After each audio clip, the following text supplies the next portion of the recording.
Hello students. तो आज class +1 unit number 2 kinematics के लेक्चर नंबर 14 में हमारा टॉपिक है नल वेक्टर। तो सबसे पहले हम कुछ प्रॉब्लम्स के बारे में बात करते हैं। जैसा कि प्रॉब्लम नंबर 1 में आप देख रहे हो, the resultant of two vectors A and B is perpendicular to vectors A and its magnitude is equal to half of the magnitude of vector b. Find the angle between a and b. तो यहाँ पे हमने मान लिया कि a और b vector को add करने पर जो रिजल्टेंट वेक्टर आएगा वो r वेक्टर है, और उस r वेक्टर का मैग्नीट्यूड तो है b/2 और r वेक्टर a के परपेंडिकुलर है ना। तो अब मान लीजिए कि r a वेक्टर ये ड्रॉ कर दिया और b वेक्टर कैसे ड्रॉ करना है आपने अब यहाँ ध्यान क्या रखना है, क्योंकि जो रिजल्टेंट वेक्टर है वो कंपोनेंट वेक्टर के साथ 90 डिग्री एंगल बना रहा है ना। तो इट मीन्स ए वेक्टर और बी वेक्टर के बीच में जो एंगल है वो मोर देन 90 डिग्री है। तो क्योंकि आर वेक्टर ए के परपेंडिकुलर है, तो यहाँ पे जब हमने ए और बी के बीच में पैरेललोग्राम ड्रॉ करनी है तो दोनों के बीच में जो एंगल है वो मोर देन 90 डिग्री होगा ना, और आर वेक्टर ए के परपेंडिकुलर होगा। तो अब पैरेललोग्राम ऐसे ड्रॉ करनी है कि जो डायगोनल है passing through the common tails वो ए वेक्टर के परपेंडिकुलर हो। तो उससे ये डायग्राम आपके सामने पैरेललोग्राम नजर आएगी ना। तो अब हमने ए वेक्टर की डायरेक्शन को मान लिया एक्स एक्सिस और आर वेक्टर की डायरेक्शन को मान लिया वाई एक्सिस, और हम यहाँ पर हमने ए वेक्टर और आर वेक्टर के बीच में एंगल लिया 90 डिग्री और आर और बी के बीच में एंगल लिया थीटा। तो इट मीन्स यहाँ पर ए और बी के बीच में एंगल 90 प्लस थीटा है, ठीक है ना। तो अगर थीटा निकल आएगा तो 90 प्लस थीटा ये angle between A and B होगा ना। तो अब क्योंकि अब ये हमने कंपोनेंट्स की टर्म में सॉल्व करना है ना, तो आर वेक्टर जो है बी वेक्टर ए वेक्टर, अब आर वेक्टर क्योंकि रिजल्टेंट है ए प्लस बी वेक्टर, तो अब आर वेक्टर को हम लिख सकते हैं magnitude of R vector into J cap, है ना, क्योंकि सारा R vector along Y axis है। अब आर वेक्टर का मैग्नीट्यूड आपको दिया हुआ है b/2 जे कैप, तो ये लिख दिया। ए वेक्टर का मैग्नीट्यूड ए लिया और डायरेक्शन एक्स एक्सिस होने के कारण आई कैप लिख दी, प्लस अब जो बी वेक्टर है ना वो एक्स वाई प्लेन में है, तो इसके कंपोनेंट्स बनाने हैं आपने, ठीक है। अब क्योंकि बी वेक्टर वाई एक्सिस के साथ डायग्राम के अकॉर्डिंगली एंगल बना रहा है थीटा, तो वाई की तरफ उसका कंपोनेंट होगा बी कॉस थीटा और नेगेटिव एक्स की तरफ होगा बी साइन थीटा ना, जैसा कि आप स्क्रीन पे देख रहे हो। तो अगर आपको रेक्टेंगुलर कंपोनेंट्स इन प्लेन की समझ है तो ये क्लियर होगा। तो इट मीन्स आप बी वेक्टर को क्या लिख सकते हो, माइनस बी साइन थीटा आई कैप।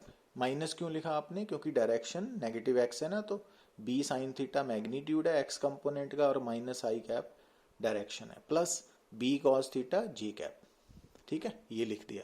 अब यहाँ पर हमने आई और जे को लेफ्ट और राइट पे लिख लिया ना। अब इक्वेट कर लिया दोनों साइड्स पे कॉफिशेंट्स ऑफ आई एंड जे को। तो अब लेफ्ट पे तो आई है नहीं, तो इट मीन्स लेफ्ट पे तो आई का कॉफिशेंट जीरो है, तो राइट पे A minus B sine theta zero है, तो ए की वैल्यू बी साइन थीटा होगी ना। और लेफ्ट पर जे का कॉफिशेंट b/2 है और राइट पे b कॉस थीटा है, तो b cos theta is equal to b/2, वहाँ से थीटा की वैल्यू 60 डिग्री आ गई। अब वो 60 डिग्री की वैल्यू अगर यहाँ पे पुट करेंगे तो 90 प्लस 60 150 degree angle between A and B होगा। और अगर हमें ए और बी के बीच में मैग्नीट्यूड्स का रिलेशन निकालना है तो वो ए इज इक्वल टू √3/2b है ना, वहाँ से आ सकता है ना। अब यहाँ देखिए आप प्रॉब्लम नंबर 2 में कि can A vector plus B vector is equal to A vector minus B vector.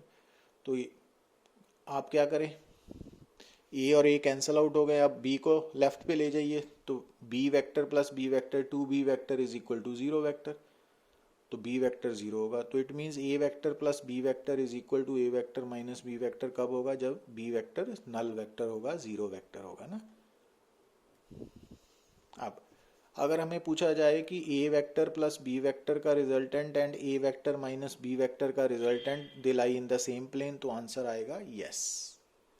तो ये आंसर यस है कि दो वेक्टर्स जो हैं given vectors A and B है, उनका जो रिजल्टेंट है और जो उनकी सब्ट्रैक्शन का रिजल्ट है वो दोनों वेक्टर्स सेम प्लेन में लाई करते हैं ना। अब प्रॉब्लम नंबर 4 में आपसे पूछा गया है कि find the angle made by the direction of A vector plus B vector minus C vector with the X axis. और ए बी सी तीनों वेक्टर्स के मैग्नीट्यूड बराबर दिए हुए हैं स्टेटमेंट में। तो अब यहाँ पे कंपोनेंट बना लीजिए इसका, है ना, हेड से परपेंडिकुलर ड्रॉ करके। तो ये बन गया ए कॉस 30, ये बन गया ए साइन 30। ए कॉस 30 अलॉन्ग पॉजिटिव एक्स होने के कारण आई कैप, और A sine 30 positive Y axis की तरफ होने के कारण जे कैप, है ना, ये बना लिया ना हमने। इसी तरह से सी के कंपोनेंट्स बना लिए। अब सी का मैग्नीट्यूड ए है ना, तो इस कारण वहाँ सी की जगह पे ए लिख लिया ना। ए कॉस 45 एक्स कंपोनेंट है, पर नेगेटिव एक्स होने के कारण माइनस आई कैप प्लस ये ऊपर की तरफ जे कैप, है ना। अब इसी तरह से बी वेक्टर जो है तो उसके एक कंपोनेंट्स बना लिए ना हमने। तो एक कंपोनेंट है पॉजिटिव एक्स की तरफ, एक कंपोनेंट है नेगेटिव वाई की तरफ। तो पॉजिटिव एक्स की तरफ आई कैप, और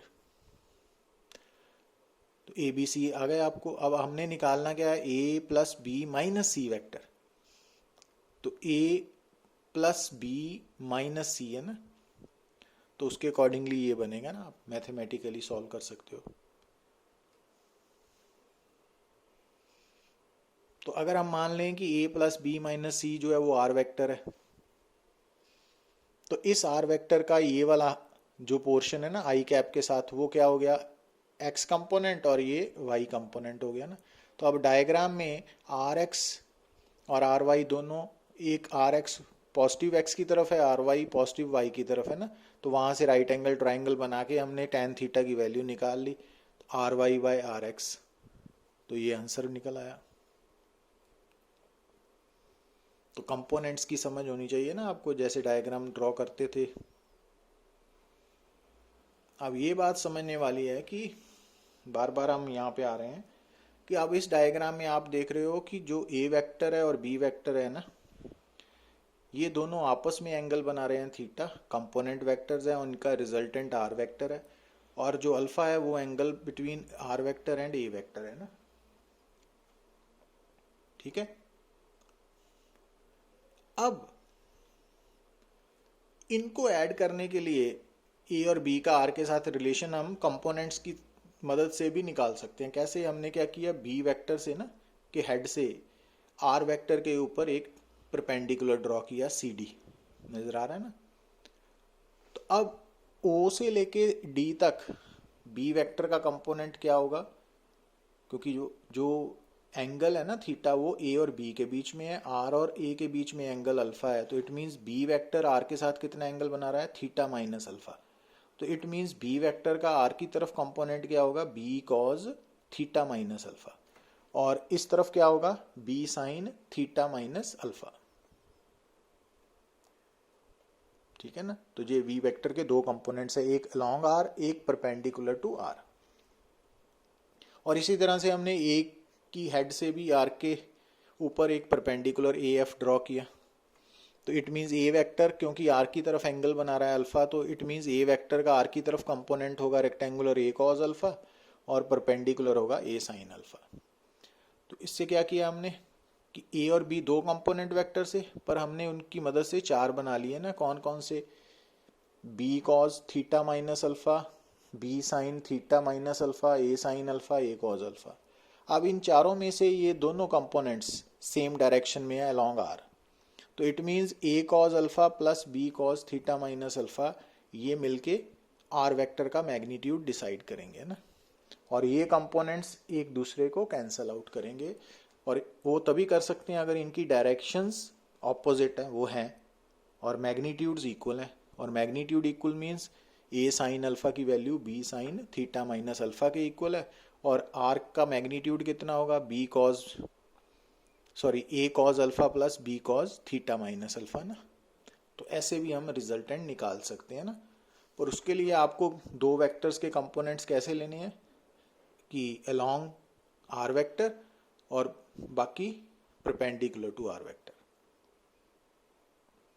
अब जैसे यहां देखिए आप, तो वो कंसेप्ट हमने यहाँ पे अप्लाई किया है ना, the magnitude of the resultant of two vectors A and B acting at a point is equal to √3b and makes an angle of 30 degree with the direction of a vector. Show that. तो अब आपको यहाँ पे क्या given है, ए और B के बीच में एंगल हमने मान लिया थीटा, और रिजल्टेंट वेक्टर ए के साथ कितना एंगल बना रहा है 30 डिग्री, और जो आर है रिजल्टेंट वेक्टर का मैग्नीट्यूड है वो √3b है ना, ये गिवन है हमें। तो अब हम क्या करते हैं, बी का कंपोनेंट अलोंग आर वेक्टर कितना निकलेगा, B cos theta minus 30 degree, क्योंकि समझ गए ना आप, ये जो अल्फा है वो 30 डिग्री है, तो ये वाला एंगल बी विद आर है ना, तो ये बन गया बी कॉज थीटा माइनस 30। और ए का कंपोनेंट अलोंग आर क्या निकलेगा, ए कॉज 30।